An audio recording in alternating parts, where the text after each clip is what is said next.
Então, nesse momento, nós vamos fechar os nossos olhos físicos, aqueles que se sentirem confortáveis para isso, para que nós possamos, de uma forma mais tranquila, nos conectar ao plano superior, buscando a companhia amiga desses trabalhadores incansáveis do plano espiritual, que estão a postos 24 horas por dia, sempre nos acompanhando, sempre nos orientando, sempre nos intuindo a fazermos o melhor possível por nós e por aqueles que caminham junto a nós nessa jornada terrena. Que a luz do Divino Mestre Jesus esteja sempre presente em nossos corações, iluminando nossas mentes, procurando fazer com que enxerguemos no nosso caminho a trilha do bem e que não nos prendamos às coisas físicas e materiais, mas sim a esse trabalho tão dignificante que é servir na seara do Cristo. Pedimos a Ti, Mestre Jesus, aos mentores desta casa e àqueles que nos acompanham nesta noite de esclarecimento e de estudo, que o nosso irmão Magno, palestrante da noite de hoje, possa receber as intuições e ter a companhia amiga desses irmãos que aqui se encontram nesta noite. Mais uma vez, agradecemos a presença de todos, encarnados e desencarnados, para que nós possamos dar início ao estudo da noite de hoje, passando assim a palavra ao palestrante.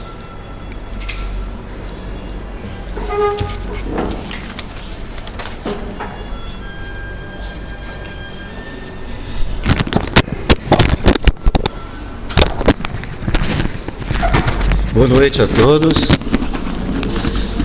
Antes de iniciarmos o tema de hoje, eu queria fazer um agradecimento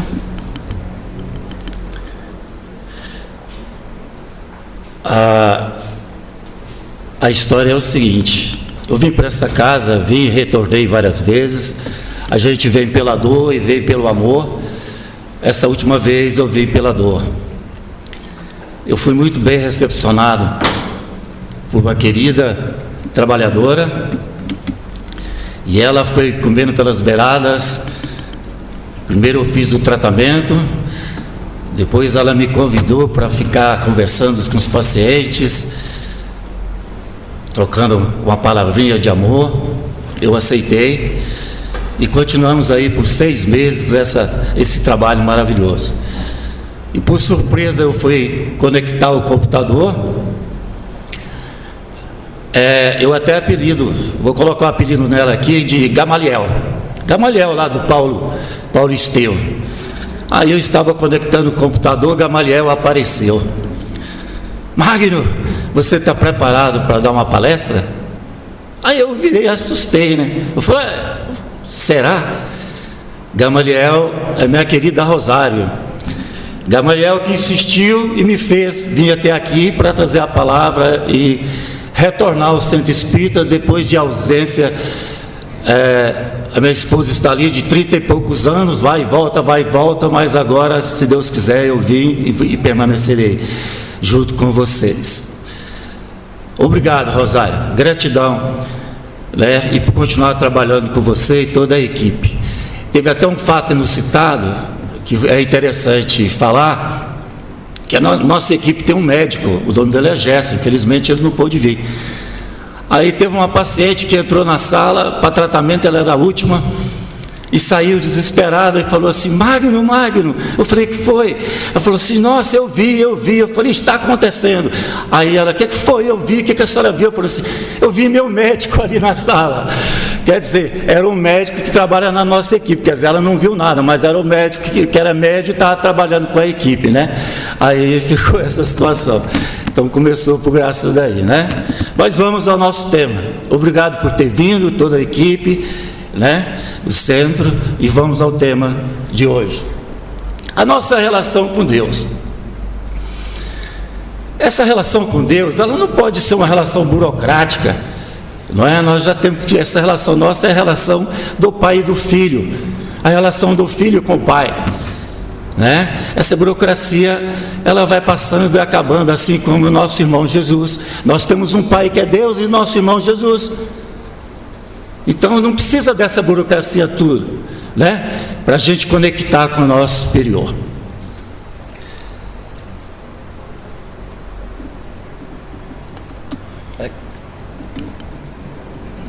O Rock me ensinou aqui, mas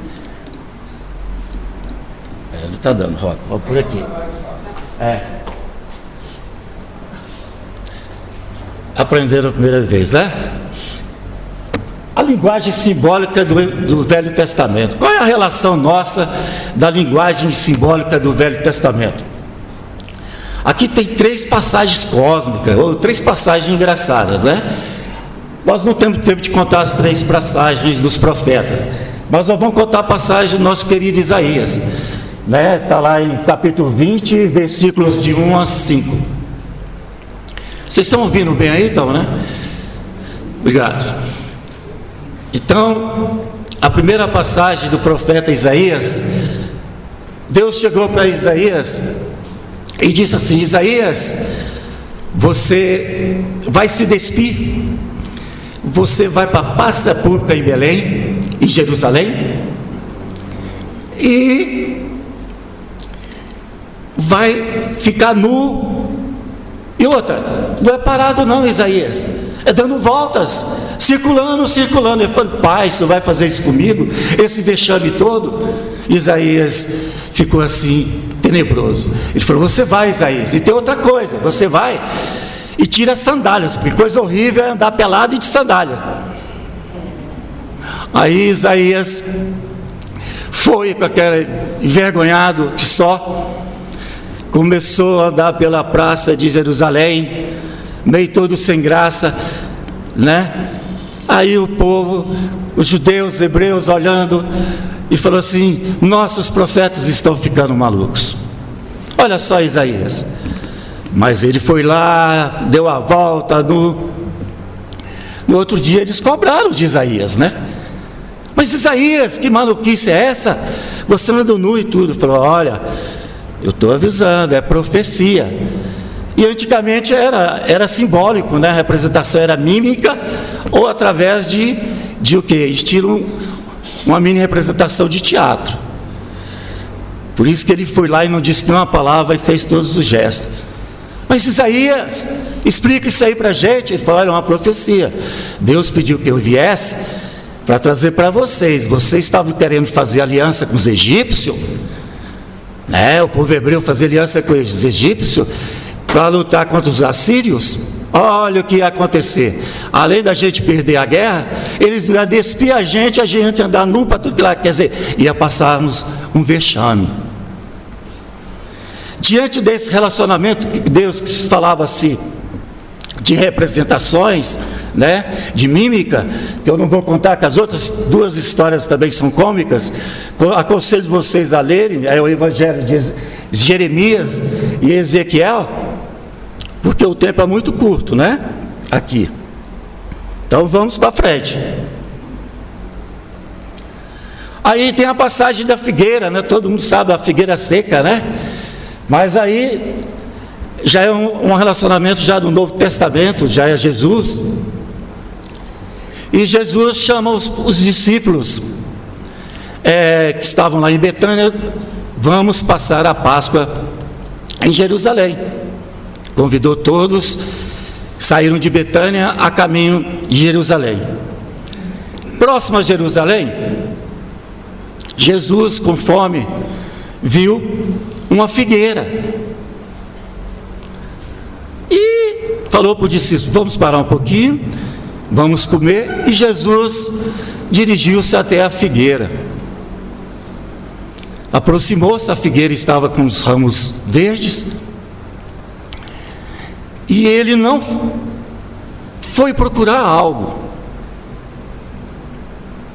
Ele aproximou da figueira, está lá no capítulo 19 do Evangelho segundo o Espiritismo, item 8, e diz, olhou para a figueira e diz: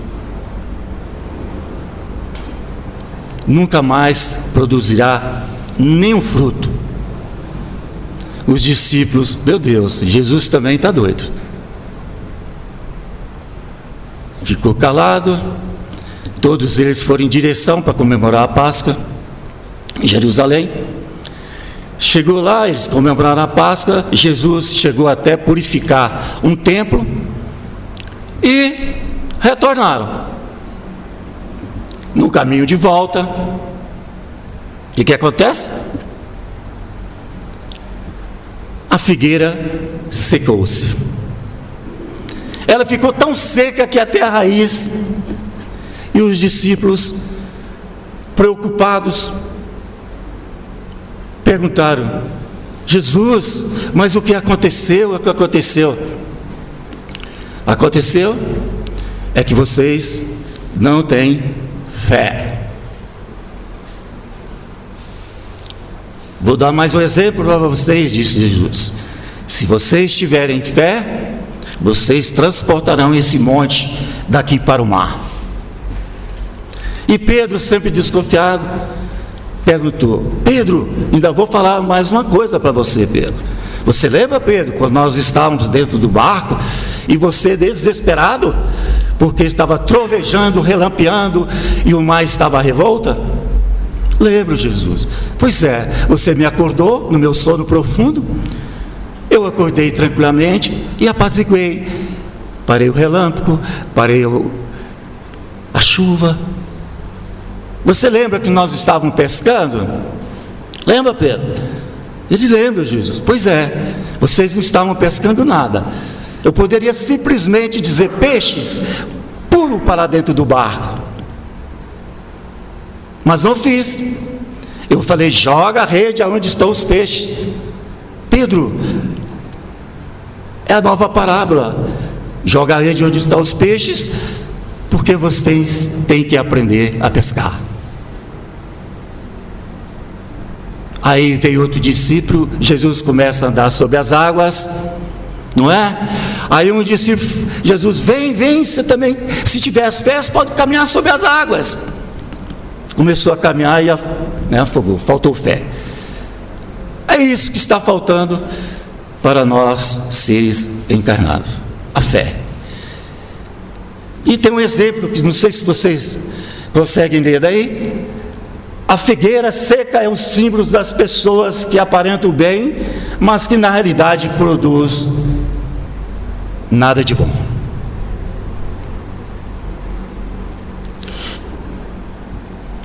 Caminhemos.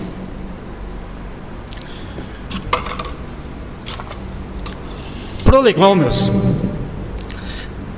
Na verdade, os espíritos gostam de falar difícil, né? A gente tem que pegar sempre o dicionário. Tem livros espíritas que a gente tem que ter o dicionário do lado, né? Para a gente traduzir. Prolegômenos nada mais é que um resumo, é um prefácio de início de um livro. E o Prolegômenos, ele está lá no nosso livro dos Espíritos, lá na parte do prefácio. Por que eu trouxe o Prolegômenos para vocês? Se vocês pensarem nessa história da figueira, a representatividade do cristianismo, ela sempre foi representada por figueira, por videira, né? E outros exemplos. Agora, por que os espíritos pediram para colocar a videira no início do livro dos Espíritos, 1857 anos depois, né? Porque o livro dos Espíritos, ele foi publicado em 1857, né? Contando a vida do nosso Jesus. Então dá 1857 anos depois. Ele mandou colocar, pediu a Kardec, né? Coloca lá no prefácio. E assim Kardec o fez.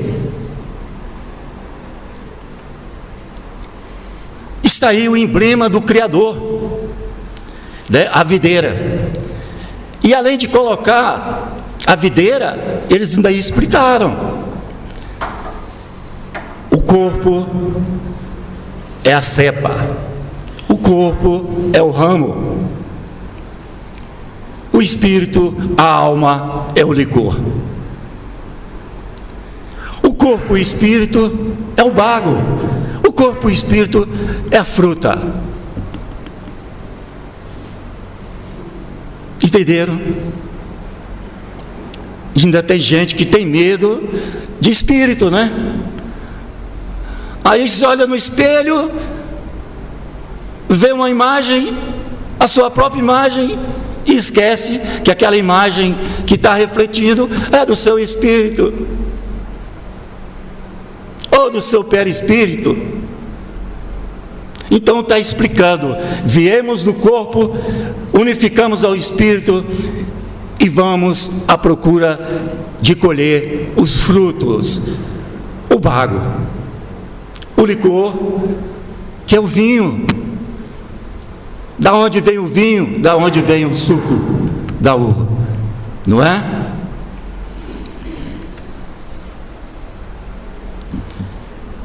E nosso tema da palestra é nossa relação com Deus. Em sentido figurativo, vamos estudar Deus como o nosso lavrador, o viticultor, o nosso Criador. E Deus veio a semear. Deus, que a gente procura essa explicação, o que é Deus? O livro dos Espíritos nos diz: Deus é a inteligência suprema, causa primária de todas as coisas. Se Ele é a inteligência suprema, obviamente, jamais outro espírito será. Se Ele é a causa primária de todas as coisas, é primária, e as outras, embora não sejam insignificantes, são secundárias.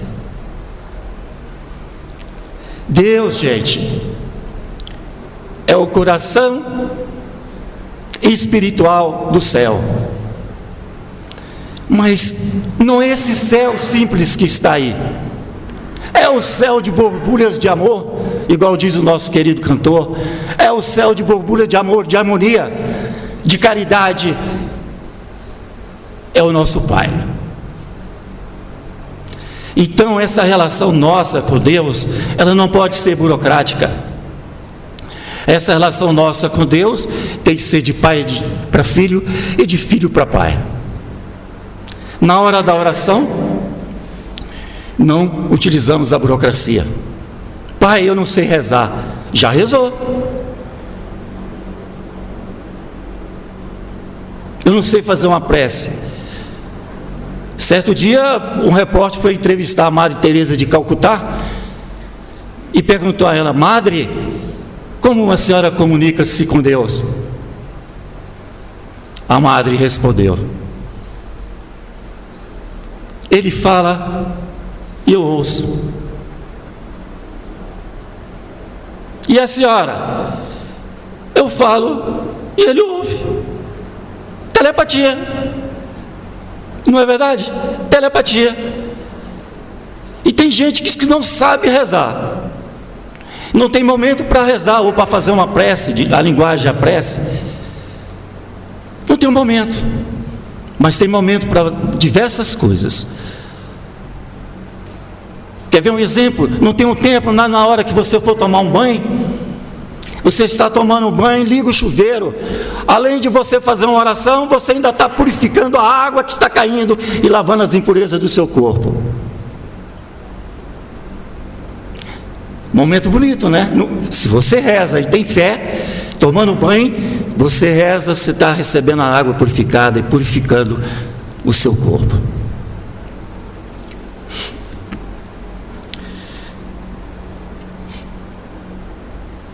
Em seguida, nós temos como exemplo a raiz. Quem é a raiz, gente? A raiz é o nosso irmão. A raiz é Jesus. Esse Jesus, que uma certa criatura, que eu não vou citar o nome, perguntou: Magno, esse Jesus seu deve ser muito egoísta. Aí eu falei: por quê? Não, porque ele é o caminho da vida, ele é a porta das ovelhas, ele é a videira verdadeira.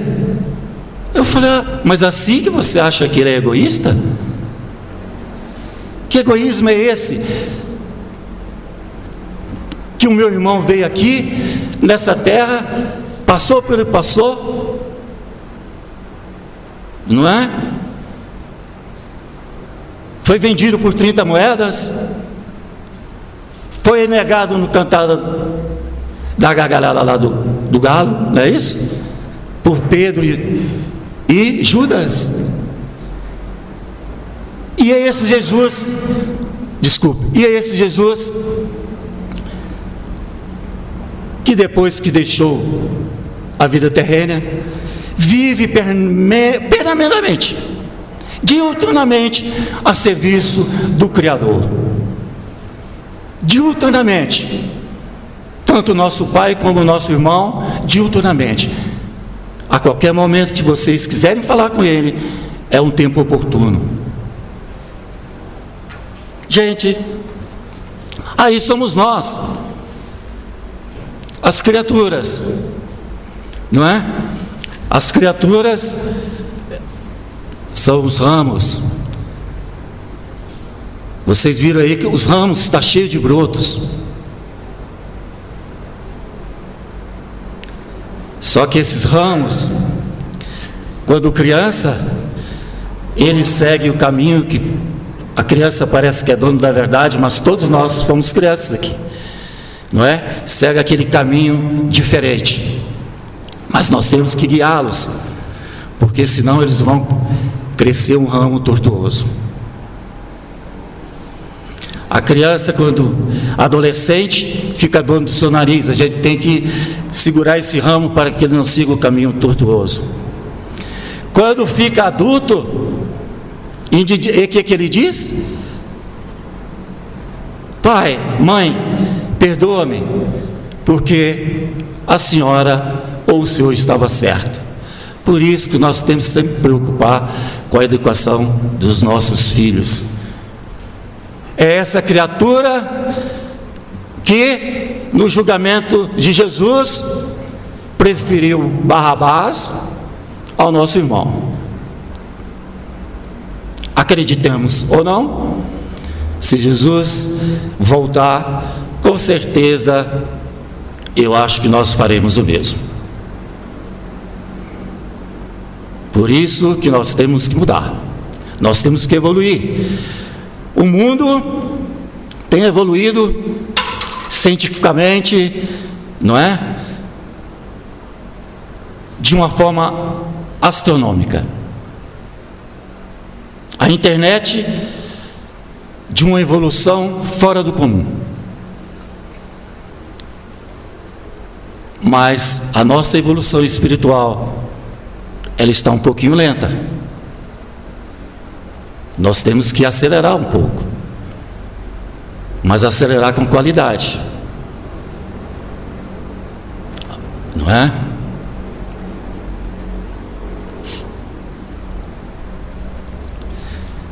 Como que nós vamos adubar essa videira? Nós temos o Criador que semeou, nós temos a raiz, nós temos os ramos que somos nós, que somos as criaturas. Como vamos adubar? Adubaremos a nossa videira, a nossa parreira, com o Pentateuco do Espírito, não é? O Evangelho, o Livro dos Espíritos, a Gênesis, o céu e o inferno. Que mais? Faltou um. Hã? Isso. Eu não sei se vocês sabem, mas Kardec, já no final do seu trabalho, junto ao Espiritismo, ele teve aneurisma. Alguém sabe? Já sabia disso? Ele teve aneurisma e nunca deixou de trabalhar. Chico Xavier tem várias doenças. Ele teve um problema na vista, não é? Depois ele teve problema na, salvo engano, vesícula e coisas mais, mas nunca deixou de trabalhar. Jerônimo de Mendonça, o gigante deitado, nunca deixou de trabalhar. E Jerônimo contou uma história até interessante. Disse que uma vez ele foi fazer uma palestra no interior, Aí o motorista, porque ele ia na cama, né, da Kombi, e aí o motorista, não sei como é que pôs 130 na Kombi, mas disse que estava 130, aí o guarda rodoviário parou. Aí ele foi dar explicação, o motorista, né? Mas você está nessa velocidade toda? Aí olhou para trás, o guarda olhou, o rodoviário, aí o motorista falou: olha, eu até tento não correr, mas esse homem na cama só vive de lá para cá, fazendo palestra, fazendo bem a caridade. E nós que somos, não posso estar julgando, mas que temos todas as condições físicas, não estamos trabalhando.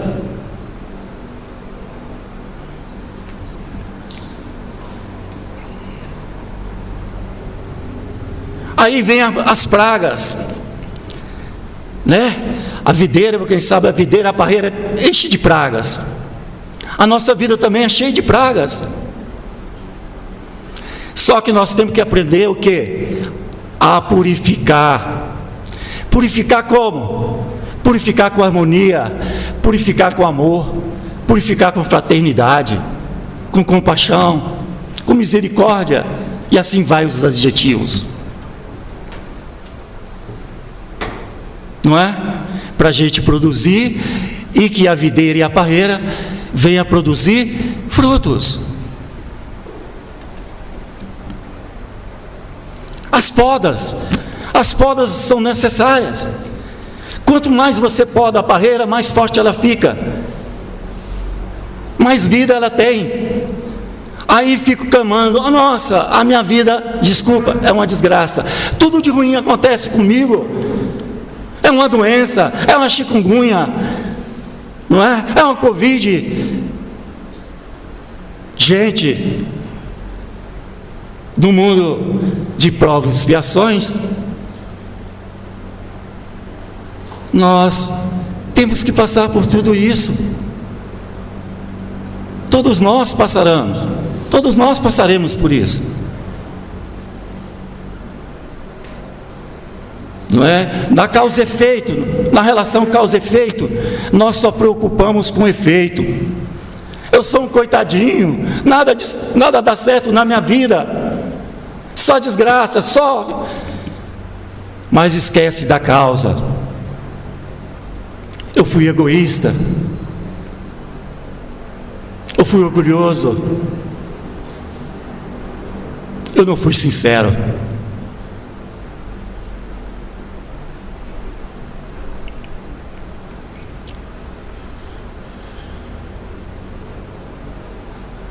A exemplo, no livro ou na história Nosso Lar, André Luiz passou 8 anos no umbral. 8 anos. E a mãezinha dele pedindo, né, para que ele fosse resgatado. 8 anos no umbral. Por que ele ficou 8 anos no umbral? Orgulho, preso ao mundo material.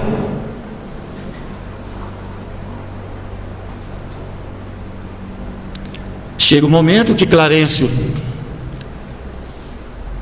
começa a aproximar-se dele, e ele deixa um pouco de orgulho numa oraçãozinha, e a mãezinha dele sempre pedindo, né? Mãe é mãe, né, gente?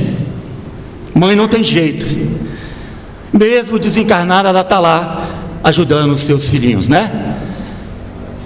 E a mãe, a pedido dele, conseguiu resgatar André Luiz do umbral e levou-se para o nosso lar.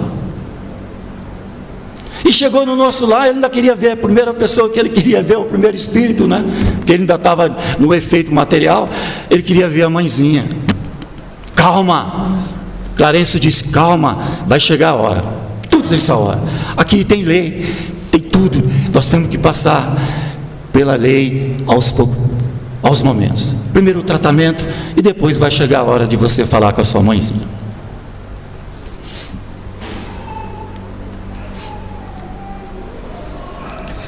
Está aí, gente. Deus semeou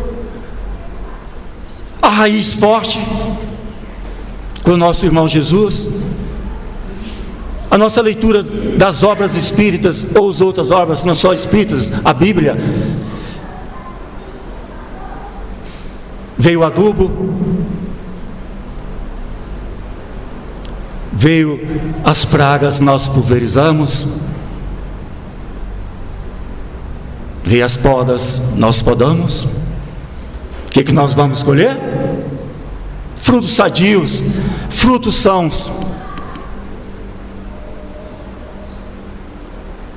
Frutos sadios, frutos sãos.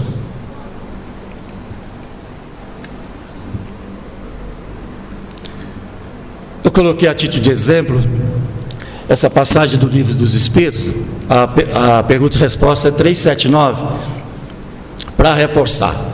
Aí é um bonsai, né? Todo mundo sabe o que é bonsai, né?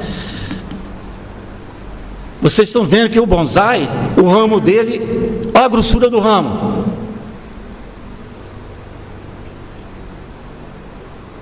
E o bonsai já tem frutos, um fruto sadio. Isso é para exemplificar, não sei se dá para vocês lerem daí, vocês ficaram um pouco distantes, mas está representando a criança. Nós estamos evoluindo também na parte geológica, a parte humana, a parte espiritual, desculpe.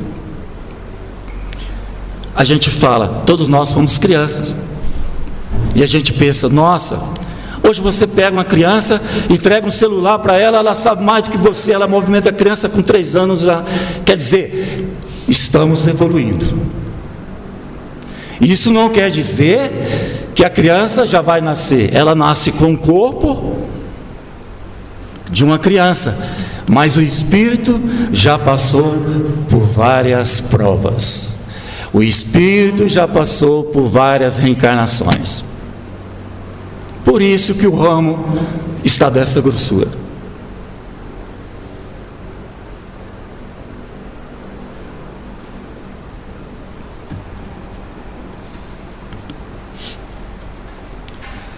Aí vem o outro lado da moeda, lei de causa e efeito. Se eu tenho o lavrador, que ele sempre lavra, que é Deus, mesmo adubado, com a raiz que é Jesus, eu tenho pragas, mas eu tenho menos podas. Os frutos serão doentes, os frutos enfermos. A representação da uva seca é esse fruto enfermo. Mas Deus é tão generoso, mas tão generoso, que até a uva seca, a passa, nós utilizamos para fazer o salpicão no Natal. Tudo é aproveitado, tudo na vida é aproveitado. Mesmo essa uva seca, ela vai chegar ao espírito puro, talvez mais tarde, mas que ela vai chegar, vai, porque todos nós vamos evoluir, todos nós. Uns vão chegar mais cedo, outros mais tarde, mas chegaremos lá, vocês podem ter certeza. Mas temos que mudar.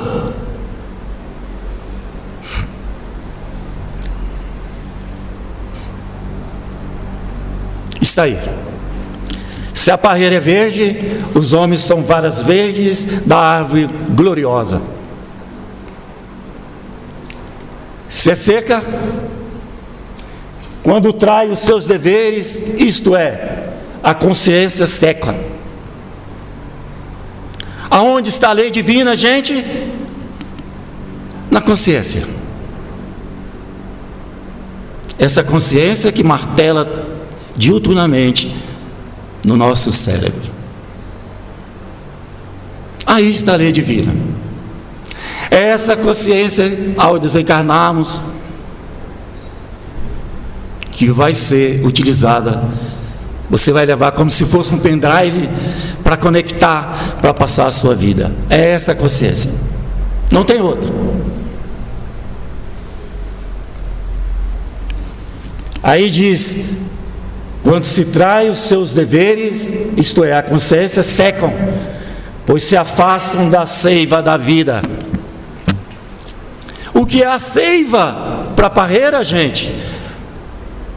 O que é a seiva para nós? A seiva para a parreira nada mais é do que os nutrientes: o oxigênio, o nitrogênio, o fósforo, o potássio.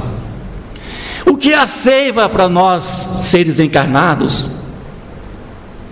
O amor, a fraternidade, a caridade. Essa é a seiva da vida.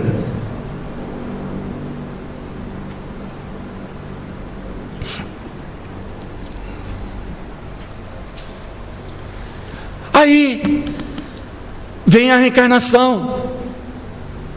O que é a reencarnação? É o enxerto da planta, é o enxerto da videira. Mas por que o enxerto, Magno? É porque nós temos o ramo grosso, mas temos que plantar um ramo novo. Toda reencarnação é um ramo novo. Um ramo que tem que o passado ser esquecido. O que é reencarnar? É renascer de novo. É um broto novo nessa parreira, nessa videira. Mas por que temos que reencarnar? Nós temos que reencarnar que eu preciso esquecer o que fiz. Eu preciso esquecer o que fiz a outro, para que o outro esqueça o que fez a mim. Ah, Magno, quantas vezes nós vamos precisar reencarnar? É igual a parábola do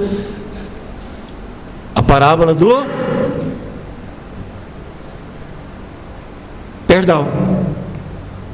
Quantas vezes nós vamos ter que perdoar? 7 vezes? Não, 77 vezes 7. Também reencarnado nós vamos necessitar, talvez disso ou mais, porque se nós não mudarmos nossos hábitos, os nossos costumes, nós não cresceremos. Aí pergunta-se: não poderíamos evoluir como espíritos? Poderíamos. E a gente evolui como espírito. Ah, então por que a gente reencarna?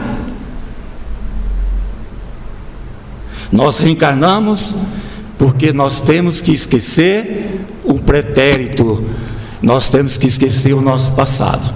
E como espírito, com certeza, ao desencarnarmos, dependendo para que mundo nós formos, nós encontraremos amigos, encontraremos também inimigos. Se eles aqui, nós encarnarmos, já nos perturbam, já puxam nossas orelhas, já há obsessão, então nós reencarnamos para evoluir.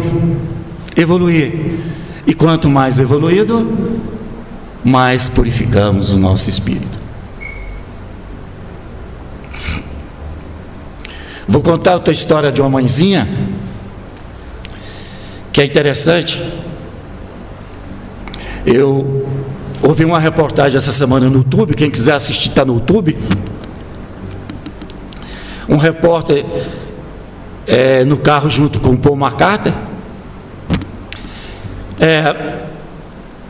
entrevistando o Paul McCartney, aquele componente do Beatles, né, o inglês lá da banda Beatles. E ele perguntou: Paul, qual foi o momento glorificante da sua vida? Olha, quando eu compus uma música, eu estava passando por momentos difíceis na minha vida, Lá vem a mãezinha de novo, né, gente? Minha mãe apareceu em sonho e conversou comigo. Eu sou péssimo cantor, viu, gente? Mas eu vou soletrar aqui, ok? A letra é mais ou menos assim. E meu inglês, imagina, meu português já não é bom, imagina o inglês. Mas os 2 primeiros refrões é bem assim.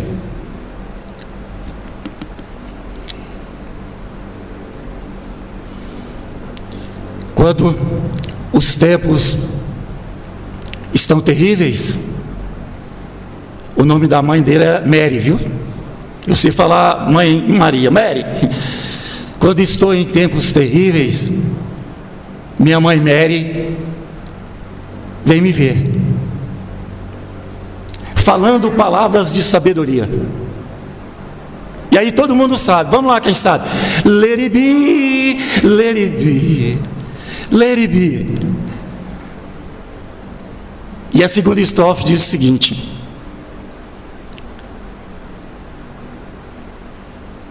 em minhas tristezas e agonias, ela está de pé na minha frente, dizendo palavras de sabedoria. Let it be, let it be, let it be. Sussurrando em meu coração, let it be, let it be, let it be. Gente, desculpe, eu não sei cantar, mas let it be, gente, todo mundo sabe, let it be é deixa estar, meu filho, viva a vida. Isso é let it be. E eu até me emocionei. Se vocês querem assistir, está no YouTube.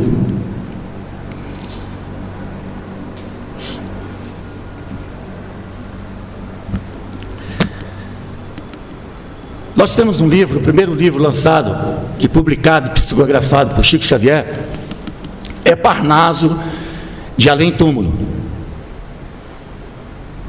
Dá ver os espíritos de novo, né? Falando difícil. O que é Parnaso? É poesia. Poesia do Além Túmulo. E foi o primeiro livro psicografado por Chico Xavier. Chico nasceu em 1910, quer dizer, 22 aninhos de idade, 1932. Foi publicado o livro Parnaso Além Túmulo. E eu trouxe essa poesia de Castro Alves. É um refrão só, viu, gente? É só um marchemos, let it be, marchemos. Há mistérios peregrinos no mistério dos destinos, que nos mandam renascer. À luz do Criador nascemos, múltiplas vidas vivemos, para a mesma luz volver, para a mesma luz voltar. Não precisamos preocupar se amanhã a gente está aqui ou está acolá. Tudo é a seu tempo. Tudo vai ao seu tempo. E aí eu estou até brincando, tem um espírito aqui, fica Bernardo Braga, disse que é para eu também fazer uma poesia desse livro aí. Então vamos lá, Bernardo. Não está vindo não, né, gente? É porque eu gravei, desculpa, hein? Está gravado aqui. Senão vai dizer, ele baixou, é você? Não, não baixou. Ele está aqui. Que diz o seguinte, vou tentar lembrar. Nesse mundo, vale quem tem. Nesse mundo vale quem tem um cifrão de ouro ou de prata e ouro. Mas entre a morte e o servedouro, lá vem os espíritos de novo, servedouro, abismo, entre a morte e o abismo, jamais escapa ninguém. Pois no céu vale o tesouro daquele que pratica o bem. Pois no céu só vale o tesouro daquele que pratica o bem. Mas eu não vou terminar, porque ainda tem tempo, né? Nossa, falei para muita coisa. Jerônimo de Mendonça, aquele gigante deitado, eu tive a oportunidade de assistir 2 palestras aqui do Sebastião Márcio. Ele conta a história interessante, mais uma, né? Eu contei aquela lá do motorista. Ele disse que chegou numa palestra cansado, foi conversar com o Chico. Chico, eu ando tão cansado, o meu fio que liga meu coração parece que vai estourar. O Chico brincalhão: meu filho, o fio que liga seu coração é um fio de cabo de aço, não é de cordão e nem de nalha, é um fio de cabo de aço. Vai trabalhar, esqueça isso, vai trabalhar. E ele trabalhou na seara, né? E ele conta outra história interessante, que palestra tem que ter uma historinha, né? Senão depois, que é assim. A última dele, viu, gente? Ele disse que um amigo dele foi fazer uma palestra no interior. Aí um amigo capotou o carro e ligou desesperado para ele: Jerônimo, capotei o carro. E o Jerônimo: aconteceu alguma coisa, fulano? Ele falou: olha, capotei o carro, mas só uns arranhões. Eu falei: então não se preocupe, Jerônimo, eu peguei o evangelho que estava no carro e estava a mensagem lá: não se preocupe, só morre gente que pratica o bem. Eu estou assustado, Jerônimo, que até a pessoa para morrer está difícil. Até para morrer está difícil, né? Então, essas histórias. Agora, gente, nós encarnados, nós temos 3 desafios. Na verdade, 3 desafios, não, são vários desafios, mas eu vou escolher 3. O primeiro desafio é compreender a vontade de Deus para a nossa própria vida. Ah, Magno, o que significa isso? Significa que a gente tem que brincar de vida. Como assim? Nós temos que cuidar da nossa vida e deixar o outro viver. Porque tem gente que se preocupa tanto com a vida do outro, gasta tanta energia se envolvendo na vida do outro, que esquece de utilizar a sua energia para cuidar da sua própria vida.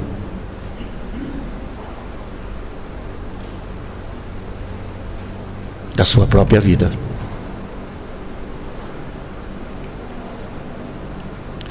O outro desafio é a filosofia do imediatismo. Nós estamos vivendo nesse mundo de correria. Parece que nós não temos tempo para nada. Não temos tempo para ouvir o filho. Não temos tempo para ouvir a pessoa amada. Não temos paciência para ouvir nossos pais. Esse imediatismo traz consequências. Esse tempo linear, que eu estou olhando ali para o relógio, que eu tenho que terminar 19h45, mas a dirigente acho que vai deixar passar um pouquinho, mas não, vai dar certo. Esse tempo linear é o tempo de Cronos, por isso que vem de cronômetro, né? Cronômetro, você marca lá, cronômetro que vem 365 dias, um ano, um mês, horas, minutos e segundos. Esse tempo de Cronos é o tempo quantitativo. Esse tempo de Cronos é o tempo desesperador. Se nós pensarmos nesse mundo de correria, a título de exemplo, passamos 50 anos correndo atrás da matéria, querendo ter, esquecendo do nosso ser. Ter. Quanto mais eu tenho, mais eu quero. É a ganância, é o egoísmo. E esse tempo de Cromos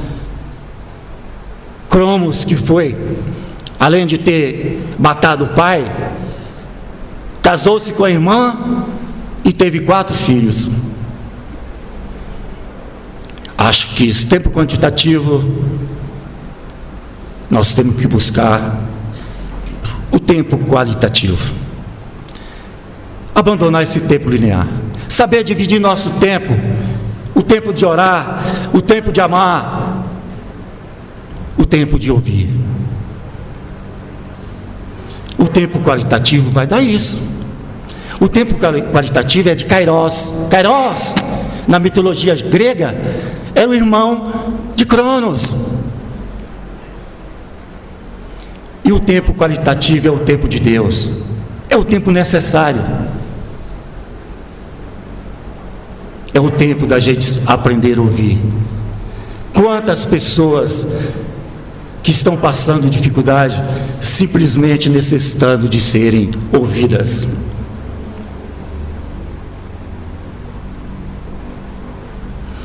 Gente, vamos utilizar o tempo de Kairos, o tempo qualitativo, o tempo do amor, o tempo de Deus. Ah, Magno, mas eu vou correr. Eu tenho que correr, eu tenho que fazer. Você vai correr. Você vai correr durante 50 anos. Depois dos 50 anos, tudo que você ganhou, você vai cuidar das suas doenças. Você vai cuidar das provas e expiações, porque todos nós passaremos por isso. Não adianta fugir, gente. Não adianta fugir. Porque a nossa vida é uma operação tapa-buraco. É uma operação de tampar buraco de asfalto. A gente tampa um buraco hoje, amanhã vem a chuva e o buraco está aberto. O que nós temos que ter é coragem para seguir, tampar os buracos e enfrentar os problemas, as provas e expiações. Porque não existe ninguém diferente, todos nós passaremos por isso. É natural. Mas o ser humano é tão custoso que certo dia o marido estava acamado, já em peste de desencarnar, falou para a mulher: minha querida, quando eu morrer, deixa o lençol branco, e aquele lençol que eu furei aqueles 2 buraquinhos, não esqueça, pelo amor de Deus. Ela sabia porque furou os 2 buraquinhos no lençol branco, e põe branco, hein, mulher, não esqueça que tem que ser bem alvinho, bem branquinho, e bota para corar. Aí o filho chegou, eu estava desencarnando, então, mãe, mas o que é isso, esse lençol com esses 2 buracos? Meu filho, seu pai falou o seguinte, porque ele sonhou que do outro lado os mundos só tem fumacinha, só fumacinha. Então ele pediu para ficar com esse lençol, porque ele quer chegar lá no mundo, esses mundos com essa fumacinha e com os olhos olhar, ou seja, espiar. Interessante, né, gente? Já quer chegar no outro mundo espiando, olhando pelo buraquinho, espiando.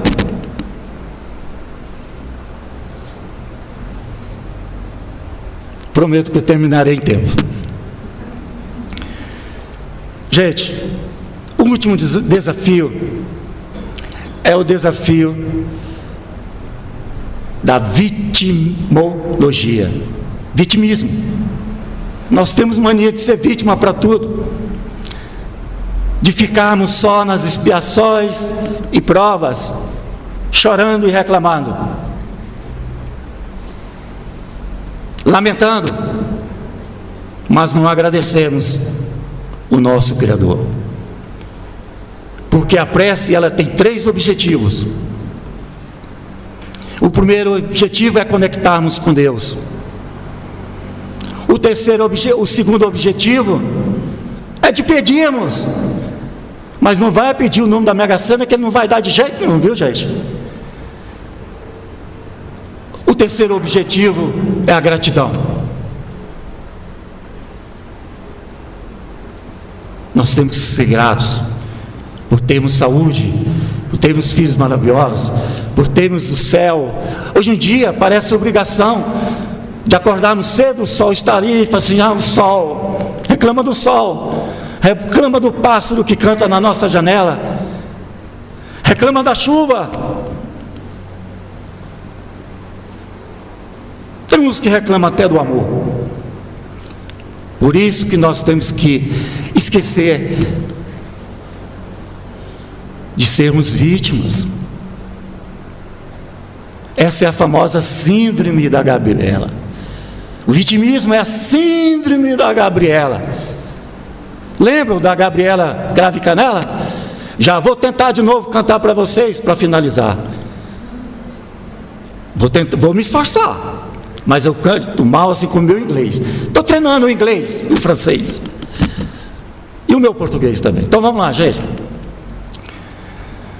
Quando eu vim para esse mundo, eu não atinava em nada, eu não estava para ir para nada. Hoje eu sou Gabriela, meu camarada. Eu nasci assim, eu cresci assim, eu sou mesmo assim, eu vou ser sempre assim. Gente, eu vou morrer assim. Nós temos que mudar. Eu vou morrer assim.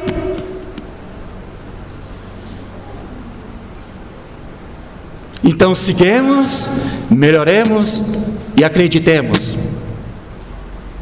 porque mais cedo ou mais tarde nós chegaremos lá e veremos as nossas mãezinhas.